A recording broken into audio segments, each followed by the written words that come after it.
Hi, I'm Joan Newcomb, and today's morning musings is creativity and limitations. I'm doing a series of daily morning musings, and I'm using posts from my blog, Adventures in Density and Effort, as inspiration. Now, I wrote these a few years back, and the world has completely transformed since then. So if I encounter anything that seems out of date, I will correct myself and give you the most recent information. At the end, I'll summarize the topic based on what's going on in the world today. Also, I have some special offers, so stay tuned to the very end to see what they are. Creativity and limitation. We exist in an ocean of unlimited creativity. Creativity is all around us. At our essence, we are creativity. Artists love swimming in the sea. That is our source, our home. It is our birthright to bring this energy into form. It's what we're here for. And here's the sticking point, bringing it into the physical realm.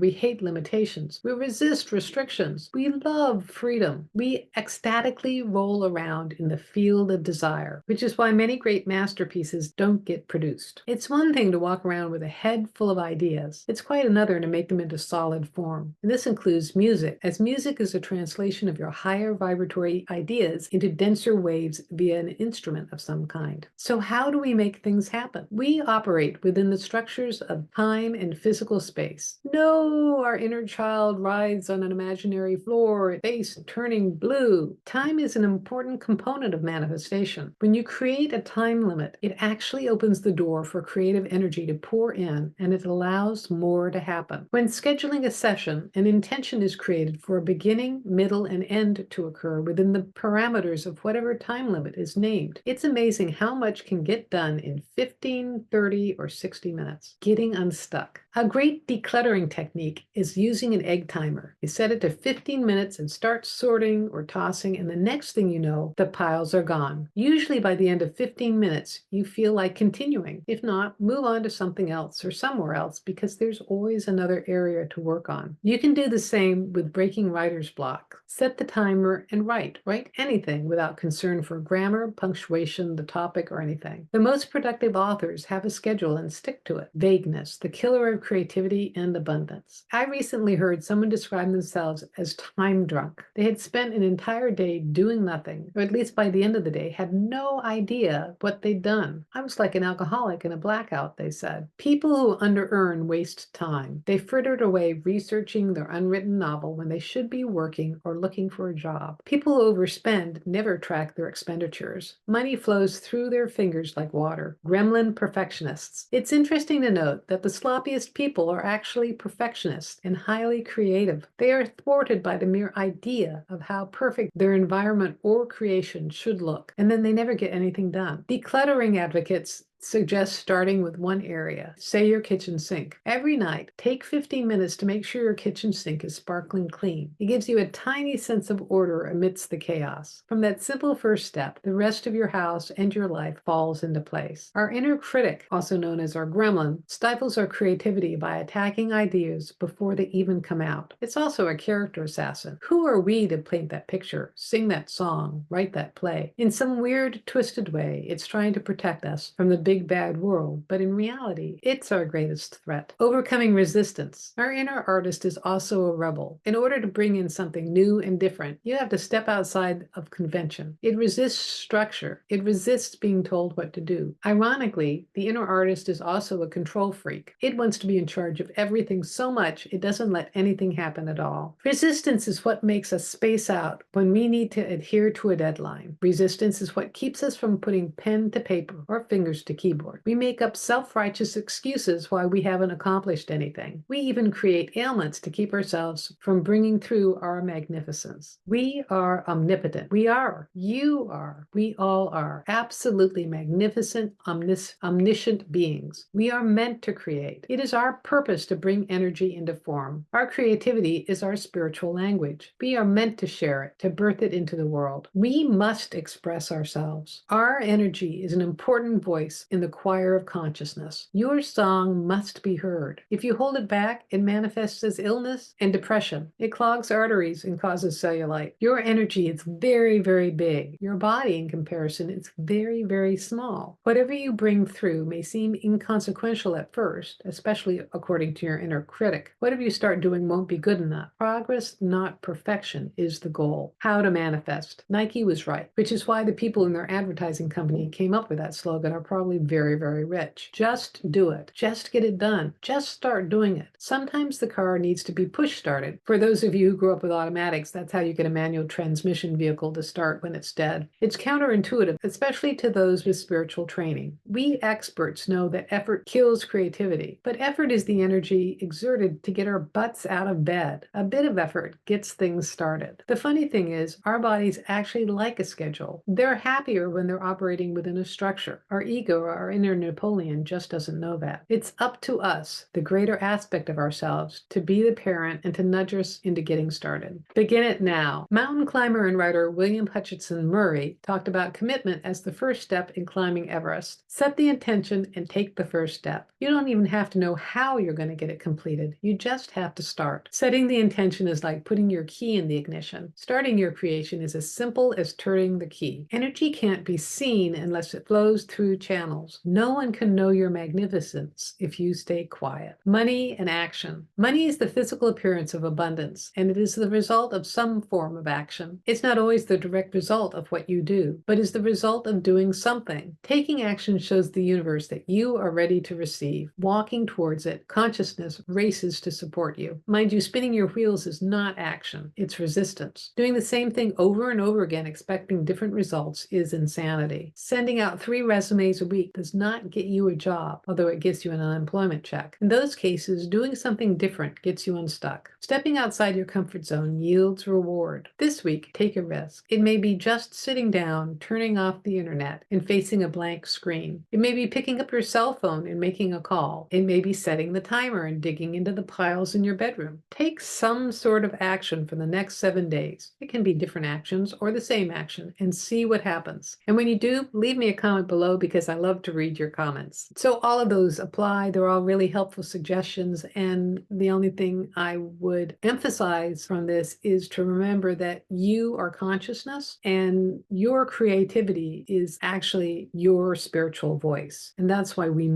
have this internal need that we absolutely must create. And when we're in the flow, we're ecstatically happy. And your creativity doesn't have to be painting or playing a musical instrument. It can be dance, it can be sports, it can be cooking, it can be cleaning your house. It's interesting how many different things turn on that energy. So just do something to get that energy flowing and see how your life transforms. So if you like these videos, please share them with your family and friends and on your social media, and also click the like button and subscribe, and that way you're telling YouTube to share this far and wide and get it out to people who really need to see this information. If you want a free sample of one of my consciousness techniques, click on the link below to the skybox technique. It'll give you an expanded perspective of your life and maybe some ideas for expressing yourself and your creativity. If you want some manifestation techniques, I have a self-study course, Manifesting Money and Miracles. It teaches you how to work with vibration and completely transform your life. If you want to know more, my website is joan-newcomb.com. There you can find out about my individual sessions where I take a look at you as consciousness and what's going on in your life today, and then I can answer any questions that you might have. And it's all recorded just for you. If you want to learn how to do this for yourself, Manifesting Money and Miracles is a great preparation for my coaching special where I work with you one-on-one and give you specifically chosen consciousness techniques that I have created to help you transform your life. So you can find out more at my website, joan-newcomb.com, and I'll see you tomorrow in another Morning Musings.